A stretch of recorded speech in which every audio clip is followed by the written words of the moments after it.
माँ की ममता तो अनमोल होता है। बेटे के जन्मदिन पर रात है 1:30 बजे फोन आता है, बेटा फोन उठता है तो माँ बोलती है तेरा जन्मदिन मुबारक है। बेटा गुस्सा हो जाता है और माँ से कहता है सुबह फोन कर सकती हो, इतनी सी बात के लिए मेरी नींद खराब कर दी। यह बात तो तू मुझे सुबह भी बोल सकती थी।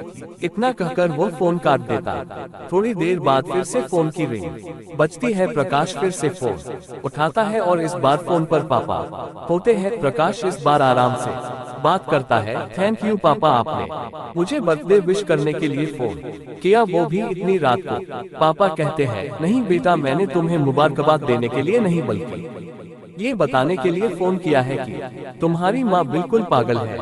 वो इतनी पागल है कि पिछले 2 महीने से मुझे हर दिन तेरा बर्थडे याद दिलाते आ रही है।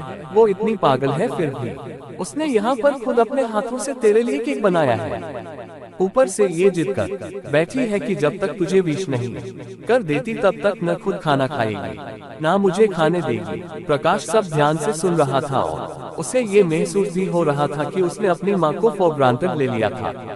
वो बोला नहीं पापा, माँ बिल्कुल पागल नहीं है। पापा कहते हैं नहीं बेटा, तू अपनी माँ के पागलपन को नहीं जानता। मैं जानता हूँ, वो तो 20 साल पहले की पागल हो गई थी जब डॉक्टर ने उससे कहा था या तो हम बच्चे को बचा सकते हैं या आपको। उसने बिना 5 सेकंड भी सोचे बच्चे को बचाने का फैसला ले लिया और मुझे भी कसम देकर उस फॉर्म पर साइन करने के लिए मना लिया था जिस पर लिखा था उसकी जिंदगी इस ऑपरेशन से खतरे में और अगर उसे कुछ होता है तो उसके जिम्मेदार डॉक्टर नहीं होंगे। अब तू ही बता, बिना तुझे देखे जो औरत तेरे लिए मरने को तैयार हो जाए उसे हम पागल नहीं कहेंगे तो क्या कहेंगे। इतना कहकर पापा ने भी फोन रख दिया। प्रकाश ने भी अब यह महसूस किया था कि वह जो कर रहा था वो भूल नहीं, गुनाह था। हाँ, एक बार किसी इंसान को दुख दो तो कोई बात नहीं, लेकिन भगवान को दुख देना गुनाह ही होता है और माँ भगवान से कम नहीं होती।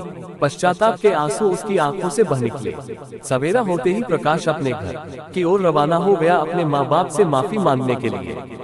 घर पहुंचते ही उसने पहले माँ से माफी मांगी जिसने उसे गले से लगा लिया। फिर वह अपने पापा से माफी मांगने लगा। पापा ने कहा कोई बात नहीं बेटा, जा तू वापस चला जा। तेरी माँ हमेशा कहती थी कि तू उसे बुढ़ापे में संभालेगा, लेकिन मैं उसे समझा दूंगा। जैसे आज तक मैं उसे संभालते आया हूँ वैसे ही आगे भी मैं उसका ख्याल रखूंगा। उसे भी यह समझ लेना चाहिए जो बेटा उसके एक फोन करने से परेशान हो जाए वह उसे उम्र भर क्या संभालेगा। बाप की ऐसी कड़वी बातें सुन प्रकाश की आंखें बहने लगी। वो सर झुकाए अपने बाप के सामने चुपचाप खड़ा रहा। अपने बेटे को परेशान देख माँ आगे आती है और पापा को कहती है जाने दीजिए, माफ कर दीजिए, हमारा ही बेटा है। माँ की ममता का मोल ना कोई लगा पाया था ना कोई लगा पाएगा। 9 महीने प्रसव की पीड़ा सहन करके हमें नई जिंदगी नई दुनिया में लाने वाले माँ ही हमारी हर गलती को माफ कर सकती है। ये कहानी कैसी लगी मुझे कमेंट में बताएं।